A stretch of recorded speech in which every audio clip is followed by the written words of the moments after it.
Estamos de vuelta aquí en Casa Tomada con Denise Dibós, profesora de teatro musical, actriz, directora, productora, y vamos a hablar un poco de su carrera, Denise, porque tú no comenzaste con el teatro musical, tú querías ser, me parece, pianista, concertista de piano, sí, ¿no? Sí, yo de niña era definitivamente artista, ¿no? O sea, yo a los 6 años ya tocaba piano, bailaba ballet, me metí en cuanta actuación había en el colegio, en los coros, esa era mi vida, ¿no? Yo estuve en el Colegio Santa Úrsula, que tiene un auditorio muy bonito, y yo vivía ahí, o sea, mi casa era el auditorio. Me lo conocía, pero sí cada esquinita del auditorio del teatro, que es precioso, y me sentía realmente en mi casa, en el escenario, era cómoda.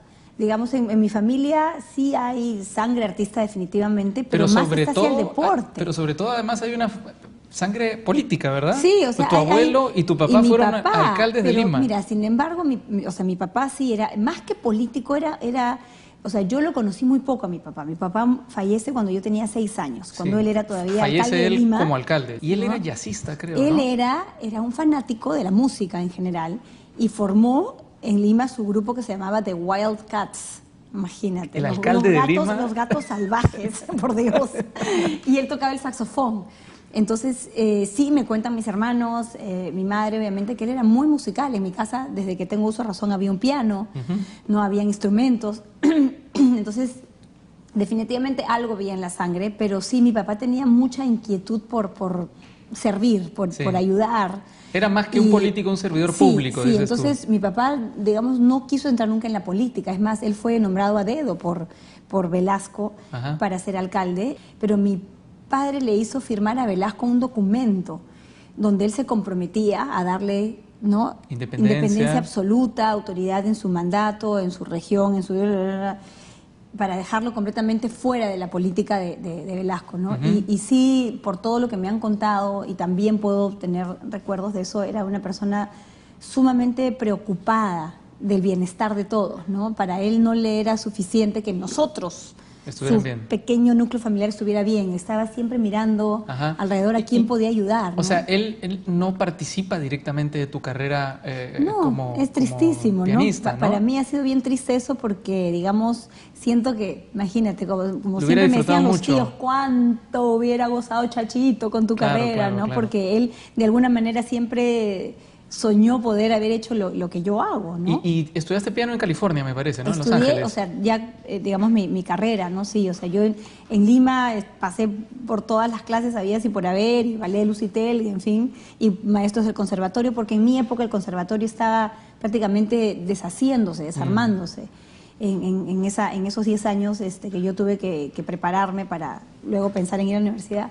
Y sí me decidí a estudiar música y viajé a Los Ángeles y ahí saqué mi bachillerato y mi maestría en música. En música. Y yo pensaba quedarme por ese camino, porque decidí bien jovencita, o sea, a los 16 dije, a ver, actriz podría ser, pero no me mata, prefiero la música es realmente lo mío. Y el baile, ¿no? Decía, no, pero bailarina a los 20, a los 25 ya voy a ser una vieja y si me lesiono ya no tengo futuro. En cambio, música yo creo que puedo ser pianista hasta los 90 si quiero, claro, ¿no? Y directora, etcétera. Entonces, a los 16 decidí que mi carrera tenía que ser en la música, pero después se fueron dando ¿Qué las pasó cosas. que no pudiste continuar? Tuve una tendinitis bien complicada, ya terminando mi maestría, Dios gracias, o sea, terminé mi título, todo lo que yo quería. Una lesión. ¿En dónde? ¿En las muñecas? En la muñeca, que era una mezcla de síndrome carpiano, lo que le llaman aquí, estos pequeños, ¿no?, huesitos. Se obstruye, digamos, los tendones, los ligamentos, y luego me salió un quiste aquí en la muñeca, en la parte anterior, y se me complica después de que tuve un yeso por 2 meses para descansar, supuestamente, porque yo no estaba preparándome durísimo para quedarme para un doctorado que me habían ofrecido una beca, y mi maestro me dice, Denise, tienes muchísimas posibilidades, porque solamente van a elegir a 2 extranjeros. No, tú sabes que allá el norteamericano es muy justo, ¿no? Entonces, por cuotas, claro. Por cuotas, tantas cuotas para latinoamericanos, y habían millones de asiáticos, habían coreanos, chinos, japoneses capísimos, rusos, pero no había creo que 3 latinoamericanos. Había una argentina, un colombiano y yo. ¿Y tú? Entonces me dijo, son solo 3, y de esos 3 van a tener que elegir a uno. Entonces tenía pues grandes posibilidades. ¿Pero y eso te frustró en ese momento, no? Fue terrible, acepto un año que conocí lo que es un poco lo que es la depresión, ¿no? Porque no entendía, y yo en esas épocas era bastante más religiosa de lo que soy ahora, digamos, y yo decía, Dios mío, ¿por qué me has hecho eso? Yo que te amo tanto, ¿no? Y no como entendía. Buena Ursulina. Sí, como buena Ursulina en kinder, imagínate. Y luego con el tiempo comprendes, ¿no? Sí, fue un año muy difícil.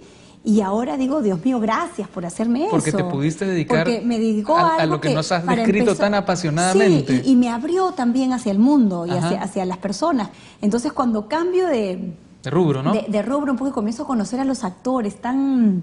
más cercanos, más mundanos, más campechanos. Sí. Tan de acá, tan viscerales, neuróticos también, sí. Absolutamente neuróticos, me quedé encantada, ¿no? Claro. Y dije, qué rico, y dije, yo creo que soy más de esto. Bueno, en ese camino además has podido hacer cosas muy, muy arriesgadas, ¿no? Sí, por ejemplo, sí. El Chico de Oz, que era una obra realmente muy, muy polémica. Sí, te atreviste a hacerla aquí en Lima, ¿no? Se me retiraron también conmigo. Porque tocabas así de forma descarnada el tema de la homosexualidad. Descarnada, así es, descarnada, pero yo también sentía, y con Marco Zunino, que ha sido mi compañero, ¿no?, en todos estos 17 años de camino en Preludio. Disculpa, él es uno de tus alumnos más aprovechados, ¿verdad? Marco ni siquiera ha sido mi alumno. A Marco lo conocí cuando él había terminado recién Nubeluz. Sí. Y yo lo conozco, nos cruzamos. Él salía de la maestra de canto a quien yo iba, y yo entraba. Entonces le digo, Margarita, le digo, ¿quién es este chiquito? ¿No? Porque era, bueno, en esa época tenía, creo que 17 años, ¿no? Ay, Marquito Zunino, que canta. Y le digo, canta hermoso. Le digo, preséntamelo, me interesa. ¿Lo habías escuchado? Ahí en la puerta, atrás de la puerta, ¿no? Entonces nos presenta, y eso que hace es así, clic con una persona. Yo soy 10 años mayor que Marco, y sin embargo nos hicimos súper amigos, desde el primer momento. Le ofrecí ser Rolf en La novicia rebelde, que fue la primera obra de Preludio, y de ahí empezó nuestra relación. Entonces yo a Marco, en el año siguiente que hicimos a Chorus Line, la línea del coro, también es una obra muy, muy linda, le dije, Marco, tú estás en la obra y después te vas a estudiar, por favor.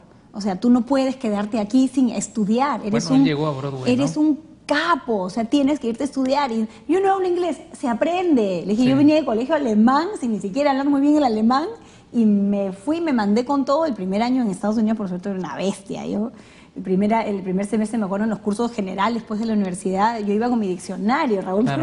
Porque no hablaba inglés. Pero cuando eres joven aprendes. Bueno, que te había interrumpido porque estábamos hablando de El Chico de Oz, ¿verdad? Me estabas contando. Sí, entonces Marco, cuando conversamos con él respecto a hacer El Chico de Oz, que había sido en realidad una propuesta de Carlos Arana, que es ahora un socio estratégico maravilloso para Preludio.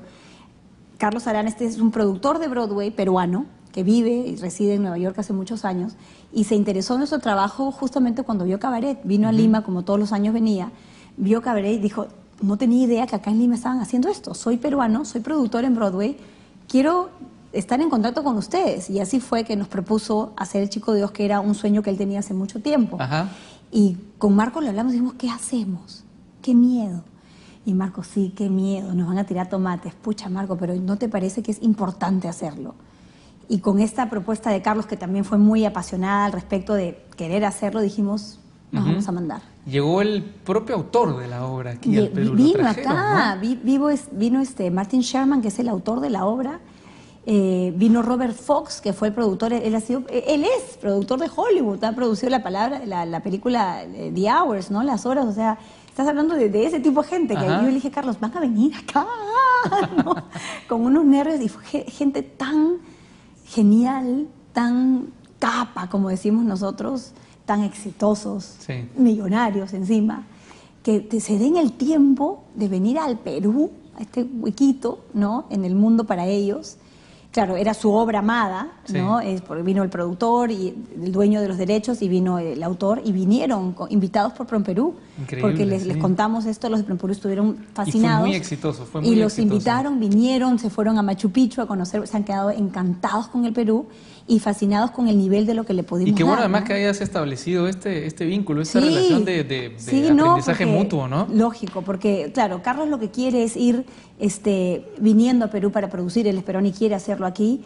Y para nosotros es maravilloso porque aprendemos de él. Si yo ya tenía mi meta de en cada obra subir mi valla un poquito más alta, ¿no? Esa era mi Sí. meta desde que he comenzado. O sea, no puedo hacerlo todo a la vez porque uno, no tengo los presupuestos, nos falta obviamente aprender, pero por lo menos mi meta era, ok, si este año hicimos 10, el próximo año quiero 12 en calidad, ¿no? Sí. Hasta llegar a 20 y ya mantenernos en 20 plus, ¿no? Bueno, muchas gracias por haber venido aquí. Gracias, Ha Raúl. sido un gusto y mucha suerte además, aunque, bueno, como van las cosas con Preludio, no hace falta la suerte. No, sí, el ni esfuerzo. creas, ni creas, es muy difícil el trabajo que hacemos, pero sí es un trabajo bien duro, hay que estar, ¿no?